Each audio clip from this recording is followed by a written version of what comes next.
What's good, y'all? This is the first episode of this series, and I'm using episode and series very loosely, called While I Watched. With the NBA season in full effect and games happening almost every single night, so much going around every team all across the league, I figured I can make this video where I just talk a little bit about everything. I'll still be making my videos where I hone in on a specific team or a specific player, but also these videos, they kind of just be used as like broad strokes to just, talk straight basketball.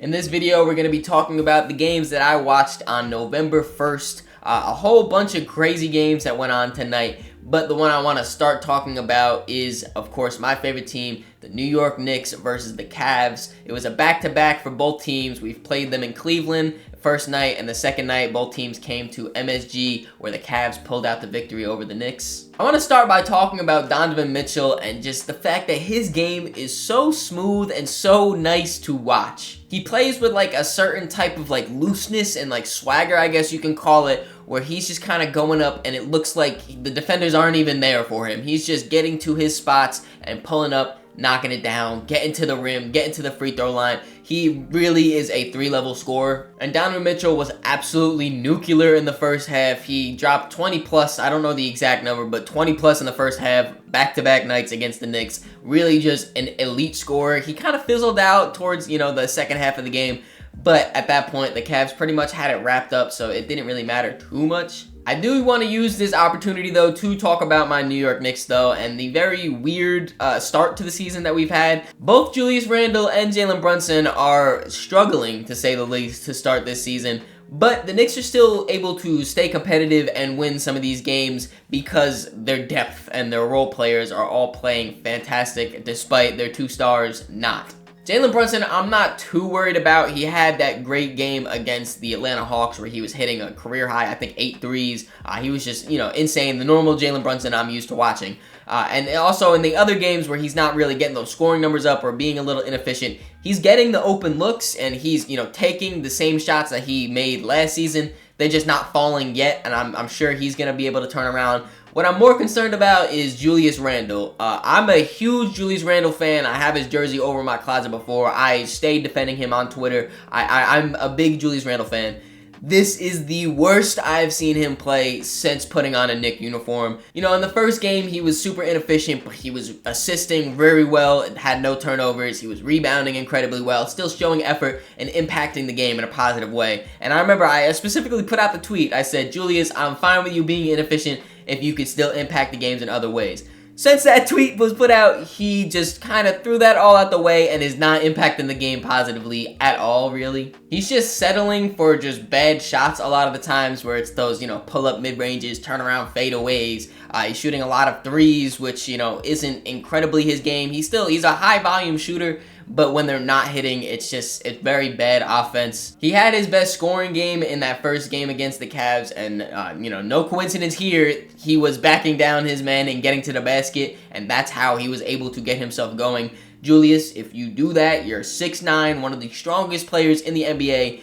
Put your head down, get to the basket, get the easy ones going, and then maybe you could think about pulling up from three or doing these turnaround mid-ranges. But on the positive side for the Knicks, I do want to highlight Mitchell Robinson, who has been incredible this season. I can't even describe how impactful Mitchell Robinson has been on both sides of the floor. He's not a high, scorer guy or anything like that at the center position, but the offensive rebounds. In this game against the Cavs, he had double-digit offensive rebounds. Not rebounds total, offensive rebounds. The Knicks offense isn't anything insane by any means, and especially when their two best players are shooting so poorly, it's not anything at all.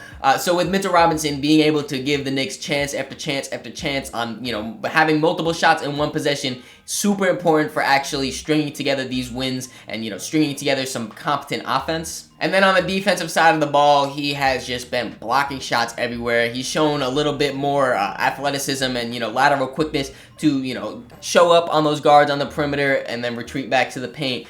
He has not committed, any fouls this season, barely. He's been able to stay on the court and not get into foul trouble, which has been a big issue in Mitchell Robinson's beginning of his career. And then the last of this Knicks talk before I get myself carried away, R.J. Barrett, the guy I have hanging right there. Absolutely amazing to start this season. He looks like an entirely different player. He did miss this game against the Cavs, though, with, I believe it was his knee. I don't think it's anything major. But to start the season, RJ Barrett offensively has been the Knicks' best player by far. He's playing with so much confidence right now. Confidence in his three-point shot, which has been very much improved. He adapted this mid-range pull-up where I have never seen an RJ Barrett really operate in the mid-range at all. If it's not a catch-and-shoot three or getting to the rim, RJ used to not really be effective. Now he's getting to that mid-range pull-up and hitting it at a very high rate. Still getting to the rim and super efficient at that. And the biggest thing is he is hitting his free throws. RJ Barrett, since coming to the Knicks and coming to the NBA, has been, a 60, 65, 70% free throw shooter. Now he's in the 80s. He is really knocking down his free throws, which is helping him get his points per game up as well. I think averaging about 23, 20-ish. Very interesting start to my Knicks season. I'm sure if Jalen Brunson, when he turns it around, it'll help, get this offense going a little bit more consistently. And then hopefully in time, Julius also will, turn his efficiencies around. And hopefully we're not stuck in the odd year Julius, because if that's the case, I'm very upset. Another fun game that I watched last night was the Mavs versus the Bulls. I really only caught pretty much just the fourth quarter of this game, though, and wow, what a fourth quarter it was. The Bulls were able to keep it close throughout the whole game. Part of that, I'm sure, is the fact that Luka Doncic had his worst performance of this season so far. He was averaging damn near a 40-point triple-double before coming into this game. Ended up finishing with only 18 on very inefficient shooting. But the Mavs were able to, kind of just keep up with them. I know that Derrick Jones Jr. had a great offensive game, a great third quarter specifically in this game. Tim Hardaway Jr. was shooting the lights out with this. Grant Williams was huge in this win as well. A lot of times with the Mavericks teams in the past, it felt like if Luka wasn't delivering on offense and really, putting up those 30-point, 40-point triple-doubles, whatever it was, that the team wasn't going to be super successful. But in this case, that's not really the issue. They looked really well in this bad Luka game, and especially when you add on the fact that they had no Kyrie Irving, it's a good look for this team. Speaking mostly from the fourth quarter when I'm talking about this, because that's really when I honed in fully in watching this game, Derek Lively looked amazing. His defense was incredible in this game, really mucking up the paint whenever the Bulls got down there. His big body, arms up, contesting shots, blocking shots. And then also something that I did not expect to translate right away. He looks like he has the tools to be an elite offensive rebounder. He's already shown me multiple times now that even when he's boxed out, he can just leap above the person in front of him and just grab it right over them. He had a very nasty play where actually 2 times he got the offensive rebound, kicked it right out to Tim Hardaway Jr. First one, bang. He did it again later on, and it was actually an and one 4-point play for Tim Hardaway Jr. Shout out the former Knick. Grant Williams, I've mentioned before, he had 20 plus in this game. He hit a few clutch free throws and then hit the dagger off a pass from Luka. He had one of those, you catch the ball up here, you don't dip it down, just catch and just shoot it from right there. It looked super clean, put the Bulls away. And then Jaden Hardy also looked very good in this fourth quarter. He hit one tough-ass move. It was just like a slight hezzy just to get right to the rim, force the Bulls to take a timeout after that one. And then he also had a very clutch 3 from Luka. Luka just passed it right to him in rhythm, catch, shoot, hit that. And I guess to just highlight the Bulls a little bit too, I've already said this in many different videos before. This Bulls Big 3 is done, and I think now every single NBA fan, Bulls fan, whatever, they also realize that this Bulls Big 3 is done. I do want to say, though, a very nice, bright spot, Alex Caruso. He was really defending well, extremely well. Just, a cool player to watch. I like watching those hustle guys. And then also that kind of ties into that. Javon Carter, he was very nice as well. Hit a few shots in those fourth quarter. But all in all, blow it up, Bulls, blow it up. After that game, I tuned into the Warriors-Kings just because it's always such, fun offensive explosion type games when this, and I think a big part of that is because both of these teams are kind of running like a blueprint for the future of NBA offenses. When you think about it, it makes sense, because Steph Curry and the Warriors kind of really revolutionized the three-point line in the NBA. It made it like the main staple of their offense. And then when you look at Mike Brown, the head coach of the Kings, he is from that Steve Kerr, coaching tree. So it makes sense that they're kind of running similar offenses. But just the biggest thing that stood out to me was just threes. It felt like every single trip down the court, there was a three put up. You know, going from watching the Cavs-Knicks game that ended like, 89 to 83 or something like that, and then tuning into this game where it's just such fast-paced, high offense. Actually, funny enough, in this game, it wasn't too high scoring, but still just the pace of it, it's just completely different. De'Aaron Fox was out for the Kings, but Davion Mitchell stepped up pretty well. He had a very good offensive first half. His defense is always going to be there from Davion. That's really where he, holds himself. Sabonis also had a pretty dominant game, grabbing those rebounds as always. I think he had like 8 or 9 assists in this game as well. Also with the scoring, he had a super big mid-range shot. I'm really hoping he can really like solidify that mid-range as a big weapon of his self, just to kind of get some type of spacing out of him. I know he shoots the threes here and there, not too efficient yet, but if he can get that knockdown mid-range, yeah, this offense could get even scarier. Draymond Green, who's missed some time to start the season, he came in and he was super impactful in this clutch time of this, this late fourth quarter. He was ducking in for layups, he was playmaking, he was defending, doing all the little Draymond Green type things. He was showing that on full display here. He had one nasty pass down to Kevon Looney, who was cutting down there in like the final 2 or 3 minutes of the game. Incredible. Then, of course, the game winner by Klay Thompson. Just a great shot by Klay. Tough mid-range pull-up over the defense.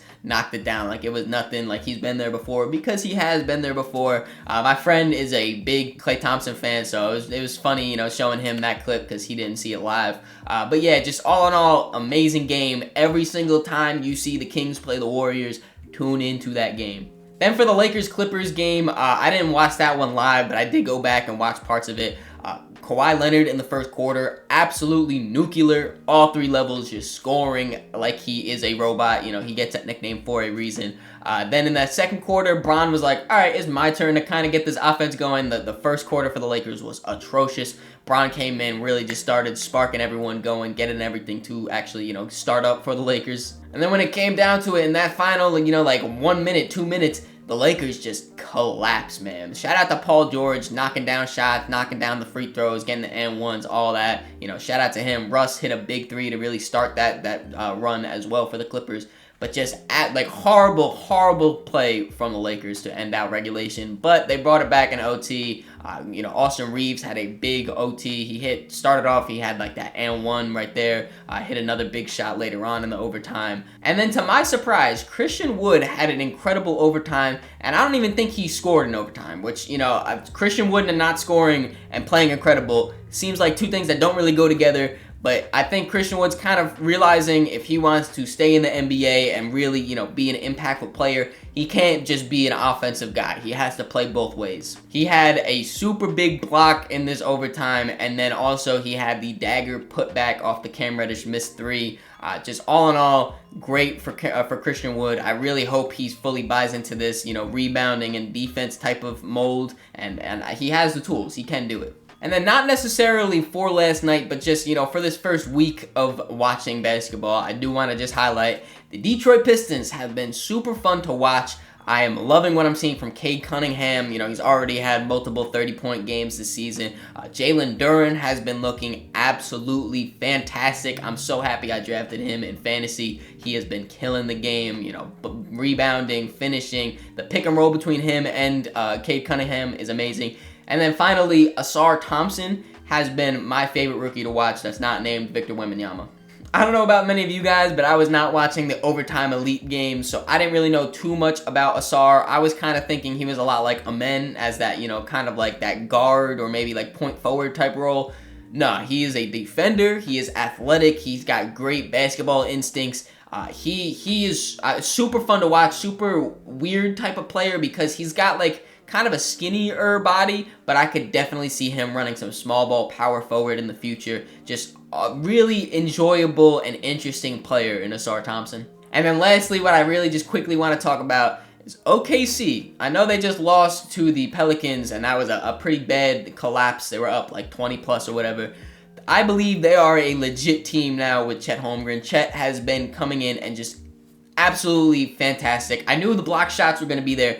I did not think he was going to come in and be able to shoot this efficiently, this quickly. Chet's skill set just fits like the missing puzzle piece into this OKC Thunder team. Super fun to watch, and I think they're going to make some noise this year. Who have you guys been watching so far in this NBA season, though? Who has been, the most fun players, the most fun teams to watch? Let me know down in the comments. Right now, I got to put Detroit up there, and I probably got to put OKC up there as well. I hope you guys enjoyed this new type of format that I'm doing as well. If you have any suggestions on how to, tweak it, make it better, make sure you leave that down in the comments too. I just figured, if there's nothing specific I want to talk about, might as well just be broad with it and talk about a little bit of everything. Hope you guys enjoyed this video. If you did, make sure you leave it a like, subscribe so you don't miss the next one. In the description, there's links to all my social medias, so make sure you follow me on all those to keep up to date with me. Catch ya.